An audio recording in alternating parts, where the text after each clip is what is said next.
Guys, it's Tree Top Flyer here. Thanks for tuning in. Today I wanted to share with you something I recently learned, that you can use the Lee 380 Auto crimp die to do push through or bulge busting sizing on the family of cases in the 223-556 family of cases.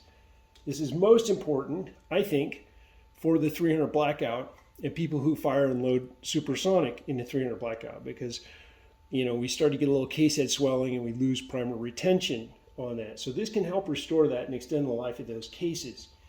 Now, what I'm going to show you is not sanctioned by Lee. It just happens to work. So don't go calling Lee and saying that I that I told you to do this and you had trouble with it or it didn't work or whatever.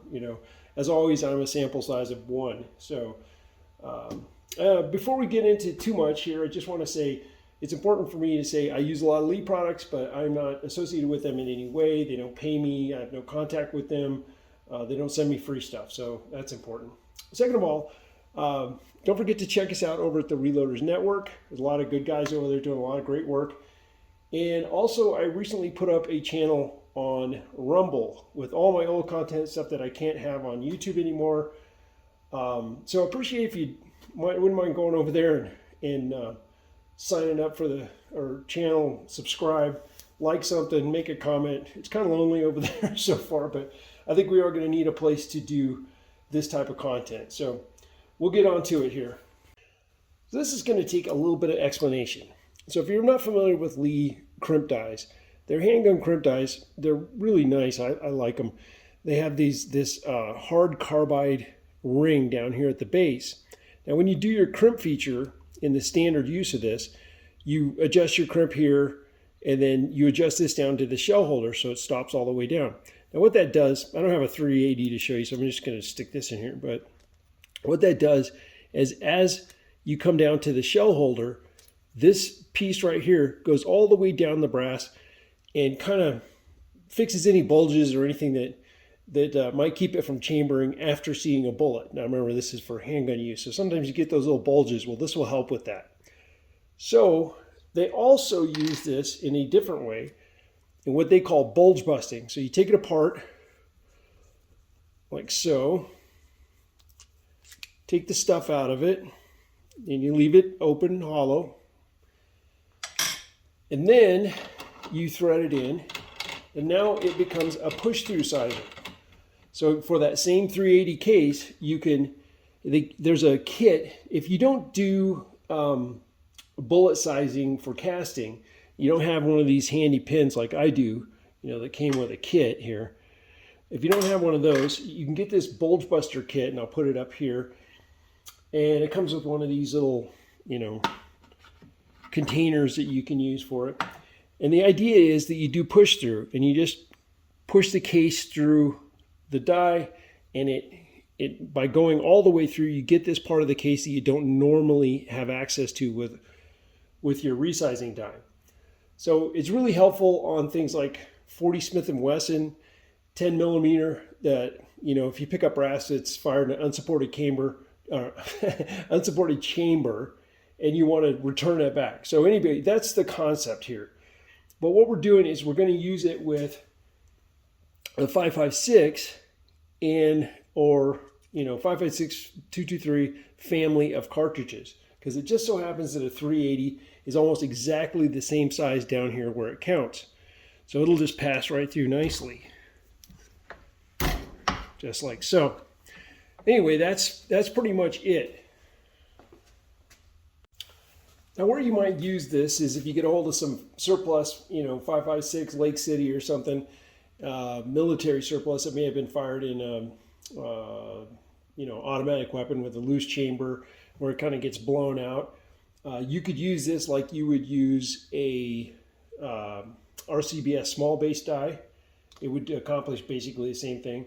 For me, my process, so let's back up just a second. When you shoot supersonic with 300 Blackout, you use a really fast or pretty fast revolver powder. So it burns really fast, and it creates when it goes off, it creates a lot of stress down here at the head instead of being a nice easy burn like it is in a 223 with a slower powder.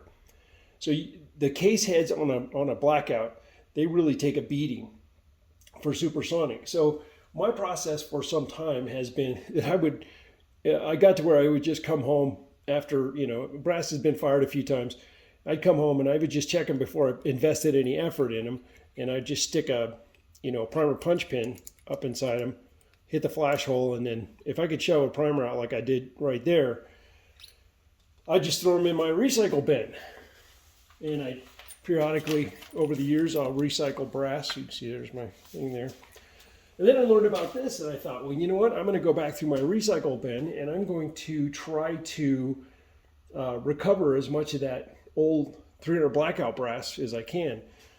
And so here's some of that recovery right here. Clean those up and put it back into service. And, it didn't catch all of them, but I was able to get about, I would say 75 or 80% I was able to put back into service. And I've gone out and fired those again, and they're still holding strong. So let's let you take a look and see what that, now that we're in here close, what this looks like. Dang it, not a lot of light coming through, but let's do it anyway. So you can watch. Now you can put a little sizing lube on these if they're stiff. Probably didn't hurt anything. Let's go ahead and do it just to be complete. Use a little RCBS pad here and just kind of roll them on there. They don't take a lot of pressure. They go through pretty easy.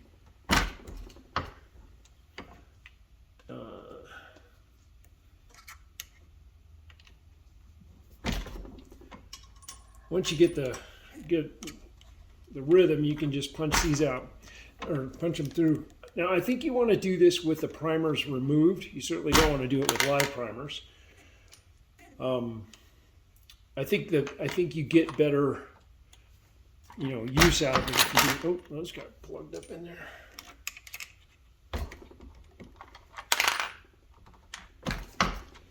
So just to show you, here's a 223. I'm going to run that through with these 300 Blackouts. Same exact thing. Doesn't matter. You can just restore those heads on it.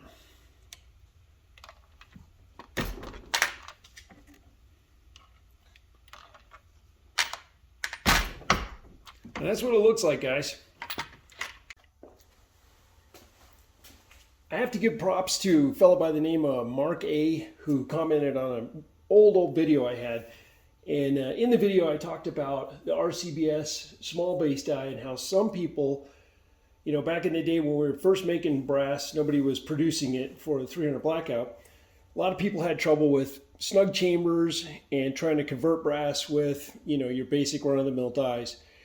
And they couldn't quite get this area down here to tighten up. And that's when, I guess RCBS came out with the small base die version, which was supposed to kind of recover some of this area down here a little bit farther down and size it under SAMI minimum spec so you could salvage that brass. And I guess that brass came probably from mill surplus, firing in loose chambers and getting swelled out and a standard die not being able to recover it. So anyway, he made that comment that you could just push it through a 380 die and it would do the same thing. And I was like, wow, that's great. And then I started thinking about, primer pockets and already converted brass, and how if it did that, it might actually restore already converted brass. So that pretty well covers the process, and I think everybody can pick it up from there. Now, from here on, most people have already clicked off by now, but from here on, I'm going to talk a little bit more about pressures. We're going to sit down and have a little chat about that, about 300 Blackout specifically, because it is a hot one. So 300 Blackout, shooting supersonic, the truth is you have to push it a little bit to get usable energy and velocity out of this cartridge. That's the way it is. It's a very all-around cartridge. You can do a lot with it. It has a tremendous potential. It's probably one of the most efficient cartridges out there.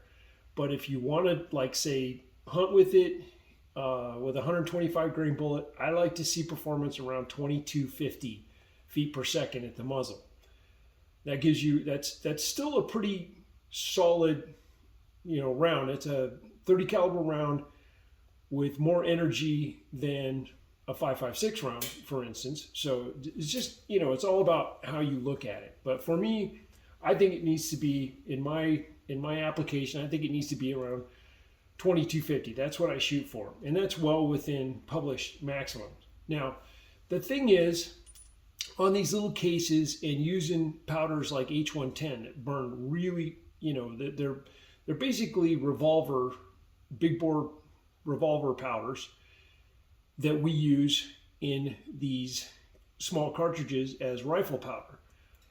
Now, what happens when you do that is your powder burns very fast and ignites, and you get a lot of pressure towards the case head. So you get this case head swelling that I'm talking about.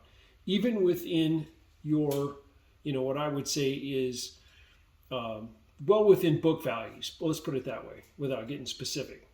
So if you're squeamish about talking about pressure, you're probably going to want to click off here. We're going to have real talk here. So I found a long time ago when they did this, and that I could pretty well gauge how my cases were doing, how my pressure was doing by measuring the case head.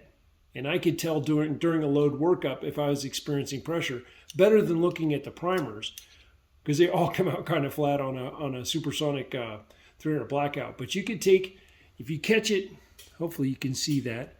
I like to catch my case right where about half of the widest part of the blade is, in the case web there, half of it covering the groove and half out of the groove. And that gives me a pretty good number. And I'm looking for about 374 thousandths. Now you can watch that number during a load workup. And if you see that case head start to go beyond that, 375, let's say you measured it before you put it in and then you measure it afterwards. If you see that start to expand, you're starting to deform the head. You're going to get loose primer pockets. I'm way past being squeamish about that on the 300 Blackout. I look at it a lot differently than other cartridges, but that's kind of the nature of it. But even so, over firing after firing, you're going to start to lose, some of that shape there. That's where this is really kind of cool. Also, let's talk about primer pockets. Now, I do the same thing with primer pockets. I come in here, I use the calipers like so, and reach in here. Whoa, what happened there? Oh, way off of zero. I come in here, reach inside these primer pockets and start twirling. And as long as I can get, I like to see about 174 thousandths. 175, you get to 176, it won't hold the primer anymore. So I can literally go through a stack just like this. Just check them, roll them, toss them, or put them in the pile to run through the bulge busting die. Just got some out here. Let's take a look. See if I got one here. It's indicative. Yeah, here we go. So here's one that's had high pressure from back in my testing days. So see, remember I said 374 thousandths? You can see this case head has swollen. And you're going to see the same thing. You also get your ejector marks and all that stuff. I'm showing you an extreme case. So see, that's 179 thousandths. That's not going to hold a primer. So just for fun, let's run this through this die and see what it comes out as here. Let's see. I got one loaded in there, so I have to. So let's see one more time. So we were 370. That one's really this one's really in rough case. I'm not going to refire this case anyway, but just for fun, let's see what happens. I had put a red mark on this case because I knew it was hot. 178. Okay. So let's go through again. Let's push this through. That's not it. Yeah, it takes a little more force to get that one through. Need something to dig that case out of there with.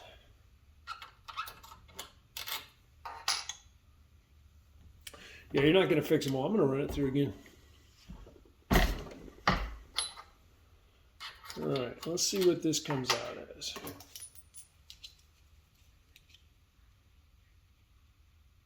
Oh, look at that. 374. So that's what I'm looking for. That's what a 223 is going to measure out as. And then, see, it's still 176 thousandths. 175 is about max. So that one is just not recoverable. There's too much damage to the case head there. But it's an interesting exercise, and I wanted to show that to you. I know there's tools for checking primer pockets and all that, but I already have tools, measuring tools, and I'm sure somebody will think that's the wrong way to do it, and that's okay. But anyway, so, you know, that's kind of the way it works. These things, these blackouts, they run real close to the top of the pressure, and the way the powder expands during combustion, it's very much clear down at the head because it burns very fast. So that's how it is, you know. Again, it's a cool little cartridge, but for supersonic function, you have to lean on it pretty hard. Now you move up to the Wilson, you can get another, you know, 150 feet per second with the 762 by 40 Wilson. You move into a 300 hammer. I think you guys, I don't have one, but I think I see guys getting close to 2,500 feet per second on a 125 grain bullet. So that's pretty good function. Anyway, you know, it's all what we're doing. So I thought I'd put it out there for you. Hope you guys enjoyed the video and hope you're doing well. If you like the video, click the like button, comment, tell me what you think. If you're a 300 blackout hater, just move on. Just move on. Take care, guys.